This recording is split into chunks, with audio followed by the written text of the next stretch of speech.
All right, dude. So this one is perfect because you have some retail experience. So Okay. this is going to be awesome. All right. So Royal and Sterling ask, actually a bunch of people on Patreon asked about this. Like somebody posted about it, then they all sort of jumped in. So it's kind of a big question. Okay. Okay. It seems like you have become some sort of central keystone to the gaming community in the Seattle area at this point, with connections at cons and some of the biggest and best stores in the region. Would you ever dive into owning your own store yourself? That's part one. What would you call it? Where would it be located?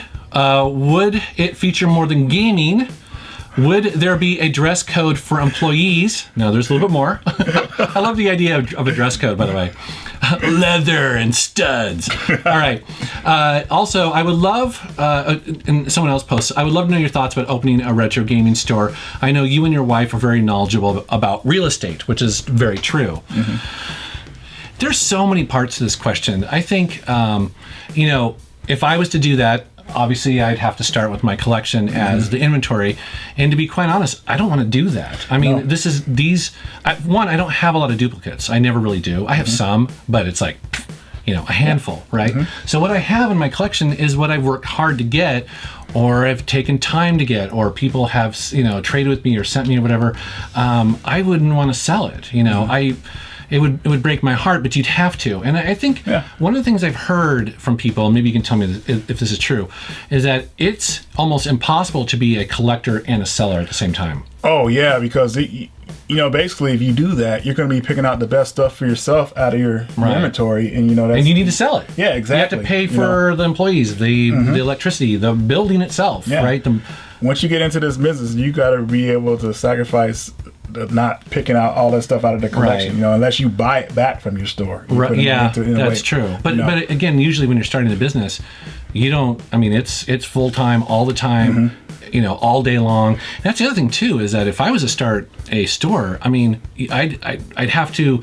Well, I don't know if I'd have time for YouTube. I mean, and I certainly wouldn't have time for my day job, and not my band and all that stuff. Because again, every waking moment, like you said, if I'm not at the store for 12 hours a day or however long we're open, then you're game hunting to fill the store, right? Yeah, and another thing is it depends on what you're going to be doing at the store. You're probably going to be trying to sell stuff besides video games, like like maybe fix systems, which we did, which was okay. Yeah, we fixed systems and stuff. And gosh, was that good business?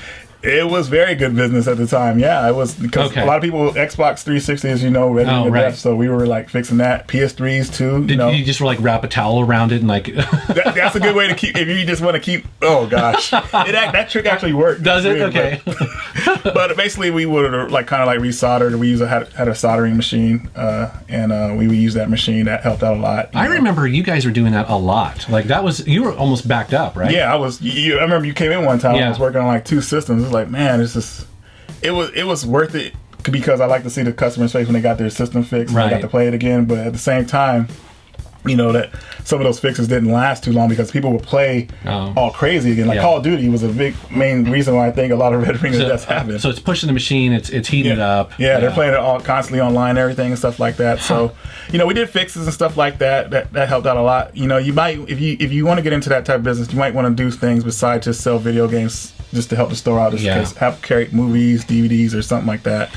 And helps. A friend of ours, Corey, who runs Classics in Longview, he's really successful for that reason. He has video games. He has tons of video games, but he also sells movies, music, all that sort of stuff. Right. And I think it's for that reason. And it makes sense. Yeah. I don't just collect video games. And so to go in there and find music, like vinyl records, is actually kind of a benefit. It's a bonus. I'd be like, sweet, same customer. Emilio, when he wasn't, basically Deep had closed.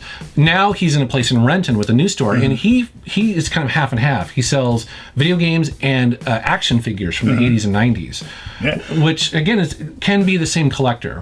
Yeah, but he's opening up to a 2 different type of collectors, so it brings different kinds to the store, which is good. I guess the toy business is really good. So I don't really collect toys. Yeah, I don't either. I don't have room. But that's good that he kind of did the store in half like that. But I think to answer your question, there's obviously a lot of parts of this. I probably When I was thinking about this, I was thinking that Pink Gorilla used to have a store over in West Seattle here, fairly close to my house. And yeah, I remember that store. It wasn't an amazing store, and it wasn't in the best location, but they closed it down because I think they lost their lease, and they haven't reopened it. And I was surprised how much I miss it, because it was so convenient for me. It was literally like 2 minutes away. That store was really cool. They had like stacks of games, like when you walked in. It was really cool store. It was a pretty. I miss it, and so to answer your question, then if I was going to open one, I would open it close to me, because there's nothing around me in this area. In order for me to go to a gaming store, I would have to go in my car for 20 minutes in some direction, or half an hour one way. But also too, in the Seattle area, at last count, I think there's like 14 retro gaming stores. There's too much here. I mean, it's cool that they're here, don't get me wrong, but that's a lot of competitors looking for the same old games. And we know this when you go around and looking at them. It's like, wow, like the prices keep going up. The inventory is like, the games we're looking for are hard to find. Another thing, when you open a store and you start with your own inventory, it kind of hurts. Like when you start your own stuff and then that stuff becomes harder to find again. You already had it. That's another tough thing about putting your stuff in the store. I don't remember what I put in the store at the time, but it's like I remember something that sold, and I was like, man, it's gonna be hard to get again.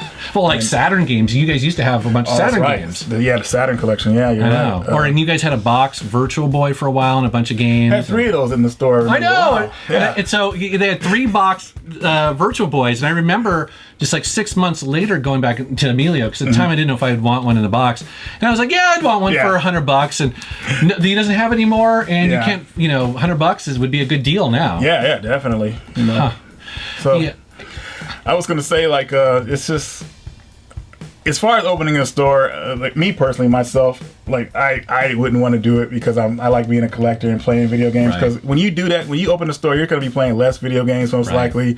It's retail. And if you know how retail is, you're dealing with all the freaking morons that come in there that want to pay $1 for a game that's worth. And then $30. they try to talk you down out of it. They're making you feel like the bad guy. Right. Like, you're like, come on, man. Like, I gotta eat too. Yeah, you eat, employees. I mean, lease, all that stuff. Right. Like, it has to.